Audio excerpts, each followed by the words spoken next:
मधुबन के बाबा, मधुबन के बाबा मुरली वाले, आपका क्या कहना, आपका क्या कहना। ओम शांति। आज 25 फरवरी 2022 के साकार मधुर महावाक्य हैं। आज मीठे मीठे बाप दादा बोले, मीठे बच्चे, कदम कदम पर बाप की श्रीमत पर चलना, बाप की शिक्षाओं को धारण करना, यही अपने ऊपर कृपा करना है। बाबा ने कहा, मीठे बच्चे, कदम कदम पर बाप की श्रीमत पर चलना, बाप की शिक्षाओं को धारण करना, यही अपने ऊपर कृपा करना है। आज बाबा प्रश्न पूछ रहे हैं कि बच्चू बादशाह और पीरू वजीर दोनों इस समय हरेक के अंग संग हैं, कैसे? और उत्तर में बाबा ने समझाया, बच्चू बादशाह है काम विकार और पीरू वजीर है क्रोध। दोनों का आपस में बहुत गहरा संबंध है। सभी मनुष्य इस समय इन दो के वशीभूत हैं। अगर कोई बाप का बच्चा कहलाकर फिर काम या क्रोध के वशीभूत होता है तो बाप का निंदक बन जाता है। निंदक बच्चे अपनी तकदीर को लकीर लगाते हैं। बाबा कहते हैं, मीठे बच्चे, इन दुश्मनों को जीतो। क्रोध के लिए तो कहा जाता है, जहाँ क्रोध है वहाँ पानी के मटके भी सूख जाते हैं। मुरली का गीत है, बचपन के दिन भुला न देना। ओम शांति। बच्चे जानते हैं कि सभा में कौन आया? कौन आया? बाप और दादा इकट्ठे। अगर साकारी होता तो बाप अलग, दादा अलग होना चाहिए। यह है वंडरफुल निशानी। कौन आया? बच्चों की बुद्धि कहती है, शिव बाबा आया। स्वर्ग का रचयिता एक ही बाप होता है, दो नहीं। हाँ, मददगार जरूर मिलते हैं। बाप और बच्चे दोनों से काम चलता है। बलिहारी बाप की है, सो बलिहारी बच्चों की। यह दादा भी बच्चा हो गया ना। यहाँ तुम क्लास में आते हो, सभा अक्षर भी कॉमन है। सभाएं तो बहुत होती हैं। यह है भगवान की पाठशाला। सब तरफ देखा जाता है कि बरोबर यह नॉलेज सुनकर धारण कर रहे हैं। इनका मुखड़ा प्रफुल्लित हो रहा है। सुनते सुनते खुशी का पारा चढ़ता है। हद के बाप टीचर गुरु भी होते हैं और यह है बेहद का बाप और टीचर। वह आज तुमको पढ़ा रहे हैं तो कितनी खुशी का पारा चढ़ना चाहिए। बच्चे भी ढेर हैं। शिव भगवानुवाच व शिवाचार्य भी कह सकते हैं। वह है ज्ञान का सागर। शिवाचार्य के बाद फिर शंकराचार्य आते हैं। संन्यास भी दो प्रकार का है। यह है सतोप्रधान देवी देवता बनने के लिए संन्यास। सहज योग है। तुम जानते हो, बाप इस दादा के तन में आया हुआ है, इसलिए बाप दादा कहना पड़े। ग्रैंड चिल्ड्रन होते हैं ना, वह तो साकार फादर ही ग्रैंडफादर, ग्रेट ग्रैंडफादर बनते हैं। यहाँ है निराकार ग्रैंडफादर। बाबा इसमें प्रवेश कर तुमको सुनाते हैं। जो ब्राह्मण कुल के बने हैं वह ईश्वरीय संतान ठहरे। कहते हैं, हे परमपिता परमात्मा, हम आपके थे, फिर 84 जन्म का पाठ बजाया। कितनी सहज बात है। लौकिक में भी बाप को 5-7 बच्चे होते हैं तो उनमें से एक दो कपूत निकल पड़ते हैं। इस बाप को कितने बच्चे हैं तो कितने कपूत और सपूत होंगे। कोई में काम की, कोई में क्रोध की प्रवेशता होगी। घर में किसी एक को भी क्रोध होता है तो लड़ाई हो जाती है। क्रोध ही घर को बड़ा दुखी कर देता है। यहाँ भी कोई में क्रोध का भूत है तो शिव बाबा का निंदक ठहराना। बाप का नाम बदनाम कर देते हैं, अर्थात अपनी तकदीर को लकीर लगा देते हैं। क्रोध बहुत बड़ा भारी दुश्मन है।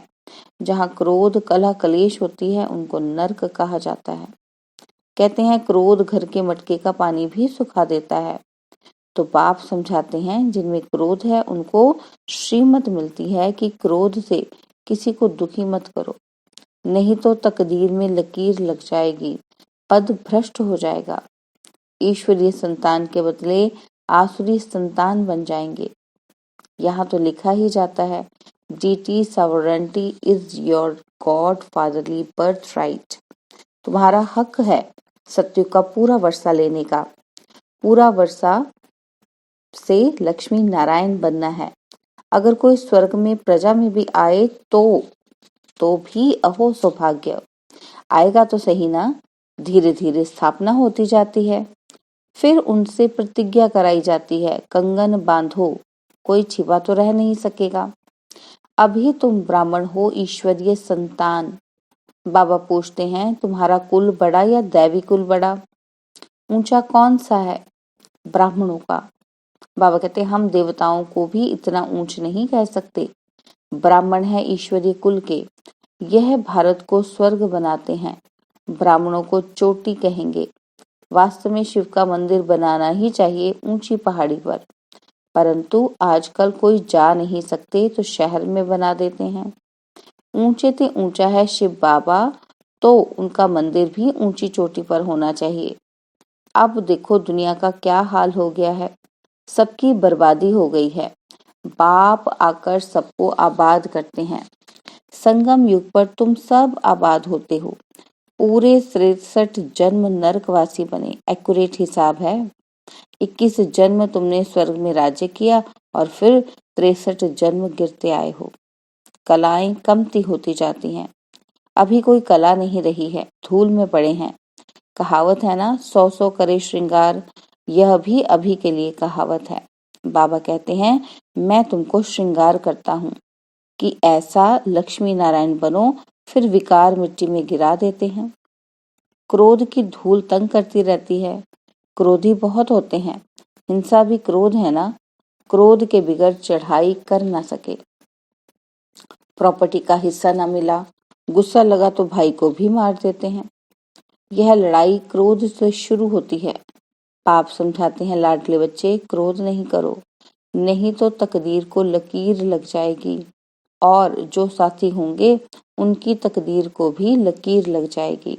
क्रोध में आकर कहते, तुम अगर हमारे घर में आए तो मार डालूंगा। अभी बाप तुम माताओं को आगे रखते हैं। तुम जानते हो, हम शिव शक्तियां कल्प कल्प बनती हैं। शिव बाबा आकर हमको अपना बनाते हैं। तुम बच्चे ना हो तो अकेला शिव बाबा भी क्या करेगा। तुम शिव शक्तियां भारत में मशहूर हो। अपना यादगार मंदिर ना देखा हो तो आबू में देखो, हूबहू तुम्हारा यादगार है। हाथी पर सवारी करने वालों का भी चित्र है। वंडर है जो तुम्हारा भी निवास यहाँ आकर हुआ है। शिव जयंती मनाते हैं तो जरूर आया होगा ना। कब और कैसे आया मालूम? बाबा कहते मालूम है। जिसने भारत को हीरे जैसा बनाया, उनके ऑक्यूपेशन को नहीं जानते हो। देवता ही पहले ब्राह्मण थे जो हीरे जैसा बनते हैं। जिन ब्राह्मणों ने मदद की वह देवता बने। तुम सबका ऑक्यूपेशन समझा सकते हो, परंतु समझेंगे बहुत थोड़े, क्योंकि राजधानी की लिमिट है ना।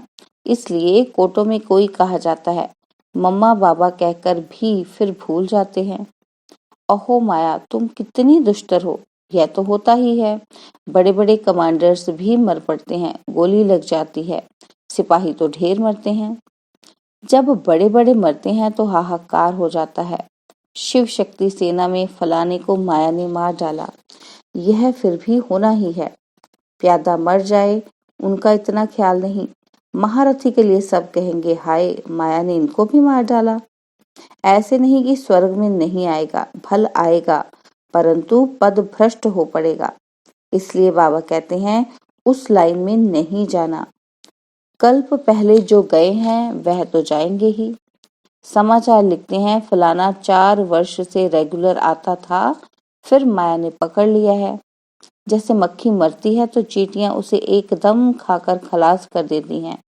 माया के 5 भूत उनकी सत्यानाश कर देते हैं। अब तुम बच्चे सबका ऑक्यूपेशन जानते हो। इस्लामी, बौद्धिक, क्रिश्चियन कितने जन्म लेते हैं वह भी तुम जानते हो। कितना बुद्धि का ताला खुल गया है। ज्ञान का तीसरा नेत्र जबरदस्त मिला हुआ है। बाबा कहते हैं, गीता है सबसे मुख्य, बाकी सब है उसके बाल बच्चे। गीता है माई बाप। माई गीता और बाप शिव, उनसे हम पैदा हो रहे हैं। वैसे ही और शास्त्र भी सब उनसे पैदा होते हैं। जैसे आत्माओं का हेड शिव बाबा सबसे ऊपर में है, वैसे सब शास्त्रों से ऊपर है सर्व शास्त्रमयी शिरोमणि श्रीमद् भगवत गीता। सिर्फ कृष्ण भगवानुवाच डालने से सारा गीता का प्रभाव उड़ा दिया है। यह भी ड्रामा में है। मूल बात है निरंतर शिव बाबा को याद करते रहो। बाबा कहते जो बाप की श्रीमत पर पूरी रीति चलते रहते हैं, उनकी याद भी वृद्धि को पाती रहेगी। जितना आज्ञाकारी वफादार होकर रहेंगे, कहेंगे बाबा मैं आप पर बलिहार जाता हूँ, देह सहित सब कुछ फूल अकेला बनना है, इतना संन्यास करना पड़े। बहुत बच्चे हैं जो बिल्कुल बंधन मुक्त हैं, आते रहते हैं तो भी जैसे मोह के कीड़े। पति व बच्चों के साथ मोह है तो शिव बाबा के साथ बुद्धि योग लगा ना सकें। जब तक सच्ची दिल से साहिब पर बलिहार न जाएं, गोपोड़े तो भले लगावे, परंतु इसमें बलिहारी पूरी चाहिए, पूरा ट्रस्टी बनना है। कदम कदम पर श्रीमत लेनी है। बाबा कहते बहुत बच्चे हैं जो शिव बाबा को पोता मेल भेज देते हैं, फिर पूछते हैं शादी कराएं, मकान बनाएं। बाबा कहेंगे भल बनाओ, हर्जा नहीं, कभी ना नहीं की जाती। जब नष्टो मोहा बन जाते हैं तो फिर पूछने की भी दरकार नहीं। ऐसे नहीं कि कोई पूछे विकार में जाऊं तो कहेंगे हाँ भले जाओ, नहीं, यह तो फिर मूर्खता कहेंगे। बाकी कोई बात में नुकसान नहीं है तो भले करो, नष्ट मोहा हो फिर तो जो चाहे सो करो। बाप जानते हैं तुम सर्विस में तत्पर रहेंगे, बाप को फॉलो करते रहेंगे। यह पुराने बच्चे सब बलि चढ़े हुए थे ना, बलिहारी की भी महिमा है तो सब गरीब, माताएं बड़ी अच्छी हैं, इन्हों को क्या बलि चढ़ना है। बाबा कहते बलि चढ़ना होता है साहूकारों को, स्त्री को तो कुछ देते नहीं है, कोई विरले स्त्री के नाम पर सब विल कर देते हैं, नहीं तो बच्चे आदि सब लूट लेते हैं। आजकल तो कोई भी कुछ सुनता नहीं, 2 पैसा दो काम निकल जाएगा, जजमेंट भी झूठी दे देंगे, फिर भल कोई भी का बेड़ा गर्क हो जाए। बाबा को तो कहा जाता है supreme justice, supreme teacher, supreme सतगुरु, फिर सुप्रीम धर्मराज भी कहा जाता है। उनकी जजमेंट के नीचे ऊपर कुछ नहीं हो सकता। ड्रामा में ऐसी नूंद ही नहीं। बाकी यहाँ तो 1-2 के ऊपर बहुत कोर्ट है, कहाँ कहाँ तो प्रेसिडेंट की भी नहीं चलती। बाप कहते हैं लाडले बच्चे, अशरीरी बनना है, बाप के साथ चलना है। बाप गाइड है ना, लिबरेटर भी उनको कहते हैं, सब टाइटल उनके हैं, पीस मेकर भी वही हैं। आजकल यहाँ भी पीस प्राइज देते रहते हैं। पीसलेस बनाने वाली है माया, पीस होती है सतयुग में व मुक्ति धाम में, निर्वाण धाम में तो बिल्कुल ही पीस है। सतयुग में भी 100% पीस, प्योरिटी और प्रॉस्पेरिटी है, नाम ही है सुखधाम। दुख धाम में पीस कहाँ से आई। सन्यासियों को थोड़ी बहुत शांति है, परंतु वह तो है काग विष्टा समान। सतयुग में ऐसे नहीं कहेंगे, यहाँ का तो राज्य भी काग विष्टा समान है। बाबा समझाते हैं माया बहुत थप्पड़ मारेगी, अंदर घुटका खाते रहते हैं, सच नहीं बतलाते। अविनाशी सर्जन के आगे तो बतलाना पड़े ना, नहीं तो पाप बढ़ते जाएंगे, फिर बड़ी सजा है, सच नहीं बोलते। अच्छा आगे तो पाप नहीं करे ना। बाबा कहते बदनामी करने की सजा बहुत भारी है। बाप आए हैं स्वर्ग का मालिक बनाने, इसमें जो विघ्न डालते हैं वह सजा लायक बन पड़ते हैं। असुर विघ्न डालते हैं, तुम बच्चों को तो नहीं डालना चाहिए, इसमें ही तुम बच्चों का कल्याण है। क्रोधी का मुंह देखना भी पाप हो जाता है। हेयर नो इवल, क्रोधी का मुंह भी नहीं देखना चाहिए। लोभ मोह भी कम नहीं है। बच्चू बादशाह है काम पीरू और वीर वजीर है क्रोध। बाबा कहते हैं बच्चू बादशाह है काम, पीरू वजीर है क्रोध। यह दोनों बड़े डाकू हैं। क्रोध बड़ा गंदा डाकू है। सपूत बच्चे वह हैं जो बाप से पूरा वर्षा लेकर नाम बाला करते हैं। यह बाबा कहते हैं कि बच्चियां हमसे होशियार हैं, शिव बाबा से तो होशियार कोई हो ना सके। बाप ही बच्चों को सिर पर चढ़ाते हैं। बेहद के बाप दादा को भी बच्चों के लिए रिगार्ड, प्यार है। चाहते हैं हर एक बच्चा अपना राज्य भाग्य ले, सदा सुखी बने। बाप तो कहेंगे बच्चे जीते रहो, आयुष्मान भव। बाप जो शिक्षा देते हैं वह धारण करने की अपने ऊपर कृपा करो। श्रीमत पर नहीं चलेंगे तो तकदीर को लकीर लगाएंगे। तुम जानते हो शिव बाबा परम धाम से आए हैं स्वर्ग का वर्षा देने। फिर जितना जो पुरुषार्थ करेगा, जितना अपने ऊपर कृपा करेंगे, उतना अपने को ऊंचा बनाएंगे। विकार में गया तो दीपक बुझ जाएगा, फिर ज्ञान घृत धारण नहीं होगा। अच्छा, मीठे मीठे सिकिलदे बच्चों प्रति माता पिता बाप दादा का याद प्यार और गुड मॉर्निंग। रूहानी बाप की रूहानी बच्चों को नमस्ते। हम रूहानी बच्चों की रूहानी बाप दादाजी को दिलवा जान सिकवा प्रेम से नमस्ते। ओम शांति। प्यारे बाबा, मीठे बाबा, मेरे बाबा, शुक्रिया बाबा, शुक्रिया बाबा, शुक्रिया बाबा। धारणा के लिए मुख्य सार है। पहला पॉइंट है, दिल से साहिब पर पूरा पूरा बलिहार जाना है। पूरा ट्रस्टी बन कदम कदम श्रीमत पर चलना है। देह सहित सब कुछ भूल अकेला बन जाना है। सेकंड पॉइंट है, बच्चा बनने के बाद बाप के कार्य में विघ्न नहीं डालना है। कोई भी बदनामी का कार्य नहीं करना है। आज्ञाकारी वफादार बनना है।